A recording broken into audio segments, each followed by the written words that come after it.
Hi friends, நம்ம திருவிழாவுக்கு போயிட்டு ஊருக்கு வந்தாச்சு. நம்ம வந்து பார்த்திங்கன்னா சண்டே, அதனால் காலையில் வந்து இறங்குனது லேட்டு.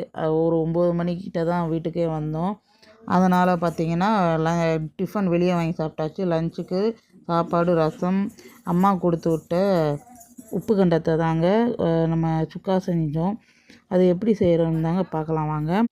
அதுக்கு வந்து உப்பு கண்டத்தை சுடு தண்ணியில் வந்து ஊற வைக்கணும். அப்போ கொஞ்சம் சாஃப்டாகும். ஏன்னா நம்ம உப்பு கண்டத்தை வந்து தனியாக வேக வைக்கலை.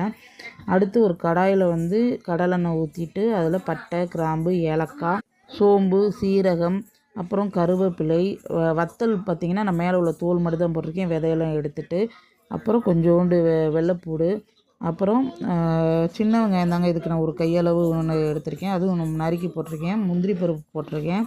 இதெல்லாம் போட்டு வதக்கிட்டு கொஞ்சோண்டு ஒரு தக்காளி, அப்புறம் இஞ்சி பூண்டு பேஸ்ட்டு எல்லாம் போட்டு வதக்கிட்டு கொஞ்சோண்டு உப்பு போட்டுக்கோங்க. நமக்கு வந்து மசாலாவுக்கு மட்டும் கொஞ்சோண்டு போட்டுக்கோங்க. நமக்கு கறியில் வந்து ஏற்கனவே உப்பு இருக்குது. இதெல்லாம் போட்டு வதக்குனதுக்கப்புறம் பார்த்திங்கன்னா மிளகாப்பொடி, காஷ்மீரி மிளகாப்பொடி, மல்லிப்பொடி, கரம் மசாலா எல்லாம் போட்டு நல்லா வதக்கிட்டு இதெல்லாம் வதக்குனதுக்கப்புறம் நம்ம ஊற வச்ச உப்பு கண்டத்தை எடுத்து போடணும். இது உப்பு கண்டத்தை நல்லா மிக்ஸ் பண்ணிவிட்டு உப்பு கண்டத்தை வந்து அந்த எண்ணெய் இதுலேயே நம்ம நல்லா வதக்கணும்.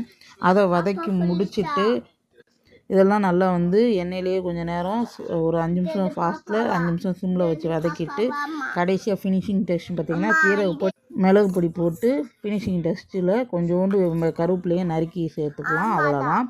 இது லஞ்சு ரெடி ஆகிடுச்சு. சாப்பிட்டுட்டு பார்த்திங்கன்னா ஈவினிங் ஒரு 7 மணிக்கு அப்புறம் வந்து ஆற்றுக்கோவில் முனீஸ்வரர் போய் பார்த்துட்டு வந்தாச்சு. 2 வாரமாக பார்க்கல. அதனால் ஆற்றுக்கோவில் முனீஸ்வரரை போய் பார்த்துட்டு வந்து அன்றைக்கி சண்டே முடிஞ்சிருச்சு.